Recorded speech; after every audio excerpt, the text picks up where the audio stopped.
Bir projenin başarıya ulaşması için yalnızca teknik bilgi, güçlü bir ekip ya da iyi planlanmış süreçler yeterli değildir. Asıl fark yaratan unsur paydaşların beklenti, ihtiyaç ve önceliklerinin doğru anlaşılması ve yönetilmesidir. Bu videomda proje paydaşlarından bahsedeceğim. Bir önceki videoda proje ekibini ele almıştık. Şimdi de proje paydaşlarını nasıl daha etkin yönetebiliriz sorusuna birlikte cevap arayacağız. Şöyle devam edelim konumuza. Öncelikle şunu vurgulayarak ilerleyelim. Her paydaş projeden farklı biçimde etkilenir ve farklı bakış açılarına sahiptir. Çoğu zaman bu beklentiler birbiriyle çelişebilir. Örneğin üst yönetim maliyetlerin düşürülmesini isterken son kullanıcılar daha işlevsel ve kullanıcı dostu bir ürün bekleyebilirler. Bir departman yöneticisi bana iş getirmeyin de ne yaparsanız yapın diyebilir. Bir takım üyesi proje adını daha duyduğunda kariyer hayalleri kurmaya başlayabilir. Bir başka takım üyesi nereden çıktı bu proje? Bir de bunu sardılar başımıza diye çevresine serzenişte bulunabilir.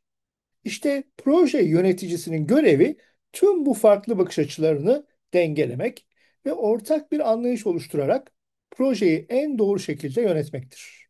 Bu arada şunu da unutmayın lütfen. Bir projede herkesi memnun etmek gibi bir göreviniz yok. Zaten diğer yanda bu imkansızdır.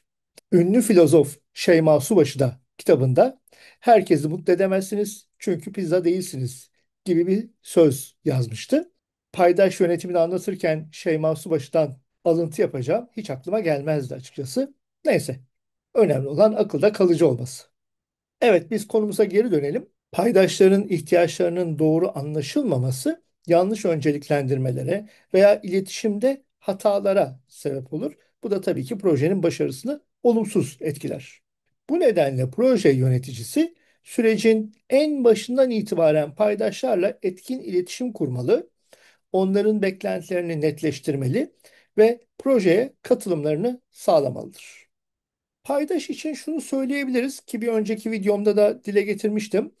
Projeyi etkileyebilecek ya da projeden etkilenebilecek, olumlu veya olumsuz fark etmez, kişi, grup ya da organizasyonlar olarak tanımlanırlar. Proje ekibi, müşteriler, son kullanıcılar, iş ortakları, tedarikçiler ve kurum içindeki departmanlardan tutun da sizin projenizi etkileyecek kamu kurumlarının temsilcilerine kadar pek çok paydaş projede yer alabilir. Hatta genelde şöyle bile deriz, daha geniş bir bakış açısıyla baktığımızda proje ile en ufak bağı olan herkes potansiyel bir paydaş sayılabilir. Şimdi size Pimbak'tan bir sayfa paylaşacağım ve oradan birkaç cümle okuyacağım. Pimbak 6'nın 55. sayfasında burada gördüğünüz şekilde bir görsel vardır. Aslında bu sayfa proje yöneticisinin etki alanları diye geçiyor ama bir taraftan da paydaşları anlattığı için önemli bir görsel. Proje yöneticisini merkezde görüyoruz. Hemen merkezin yani kendisi merkezdeyse hemen dışarıda proje ekip üyeleri. Proje ekibinin dışında bakın portföy yönetimi yani stratejik kararları verenler, program yönetimi birden fazla projeyi idare eden ya programın başındaki kişi ya da proje yönetim ofisinin temsilcileri, farklı projelerin yöneticileri, onlar da birer paydaş. Çünkü benim bir projem başlarsa onlardan eleman istemek durumunda kalabilirim. Ve departman yöneticileri. Bu departmanlardan eleman istemek durumunda kalınca otomatikman onlar da birer paydaş haline gelecek. Ayrıca halkayı daha da genişletirsek, bakın sponsorlar, yönetim organları, yönlendirme komitesi, hatta proje yönetim ofisini buraya yazmışlar. Bunlar da bizim yapacağımız projeden olumlu veya olumsuz bir şekilde etkilenecekler. Hatta halkayı daha da genişlettiğimizde paydaşlar demiş. Paydaşlar genel ismi zaten ama tedarikçiler farklı firmalardan bize destek veren şirketler olabilir. Müşterimiz zaten ürün alıp kullanacak ve bunun için bir bedel ödeyecek. Artı son kullanıcılar olabilir tabii ki. Bunlar bir projede paydaşları tanımlarken kullanacağımız bazı temel kategorileri bize gösteriyor. Şimdi okuyacağım cümle şu. Diyor ki bir proje yöneticisi projeyi etkiler. Bakın şu cümlenin altını çizelim. Proje yöneticisi proje hedeflerini ve paydaşların beklentilerini karşılamak üzere proje ekibini yönlendirir. Yani sadece bu işi tek başına yapmıyor. Proje ekibiyle beraber aslında paydaşların beklentileri yönlendiriliyor.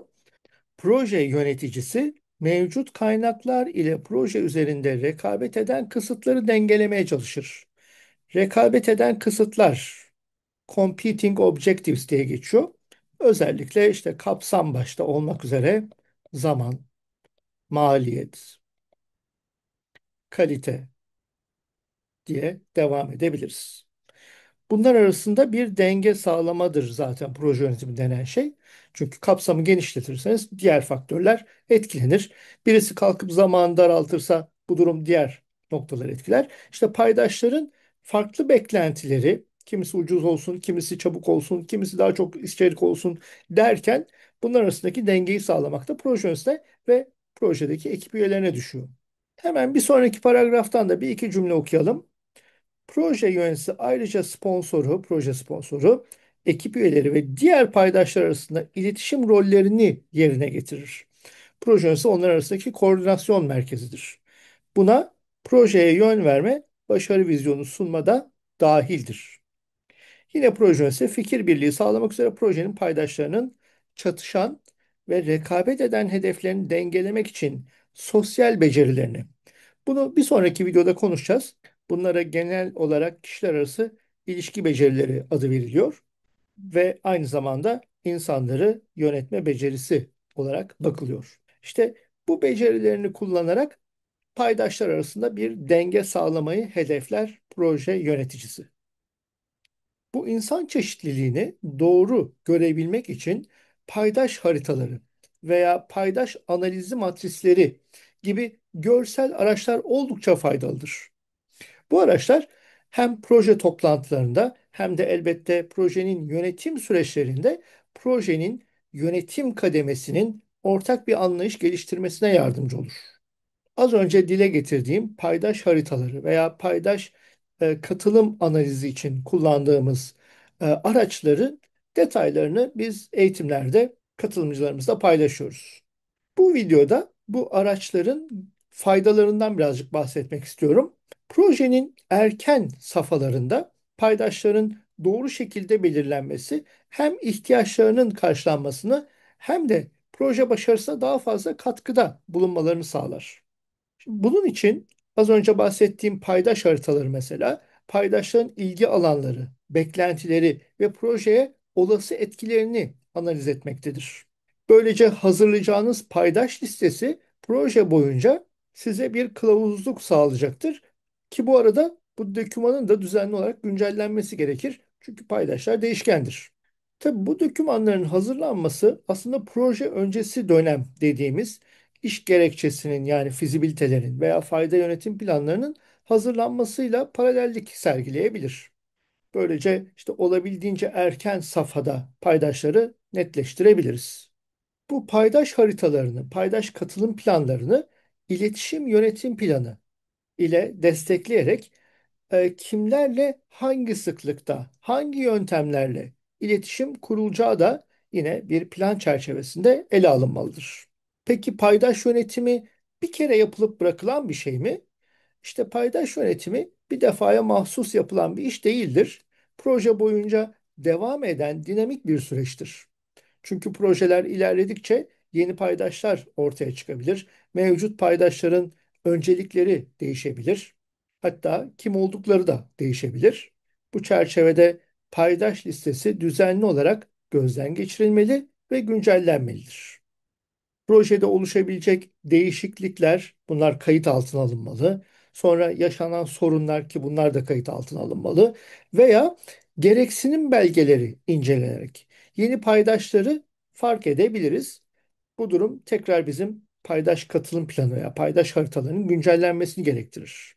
Hatta daha önceki projelerden elde ettiğimiz paydaş listeleri olabilir. Burada şablonlar yer alabilir. İşte yeni projelerde bunlar yine yol gösterici birer kılavuz niteliğindedir. Etkin şekilde yönetilmeyen paydaşların olduğu bir projede yavaşlıklar yaşanır. Yanlış anlaşılmalar çok fazla karşımıza çıkar ve maliyetler otomatikman artar veya zaman kayıpları yaşanır. Buna karşılık sürece doğru şekilde dahil edilen paydaşlar projeye hız ve değer katarlar. Özetle paydaşların doğru tanımlanması ve etkili bir şekilde yönetilmesi sadece bir proje yönetimi tekniği değildir. Projenin başarısını doğrudan etkileyen temel bir başarı faktörüdür. Projenin her aşamasında paydaşların beklentilerini anlamak, düzenli analizler yapmak ve onları sürece dahil etmek başarı şansını büyük ölçüde arttırır. Bu çerçevede kendi projelerinizi lütfen düşünün. Mesela bir paydaş katılım planınız var mı? Paydaş listesi hazırlar mısınız? O insanları projeye dahil etmek için ne yapmanız gerektiğine dair stratejileriniz belli mi? Ek olarak proje ilerlerken bu paydaş listelerini günceller misiniz? Paydaş analizini tekrar eder misiniz?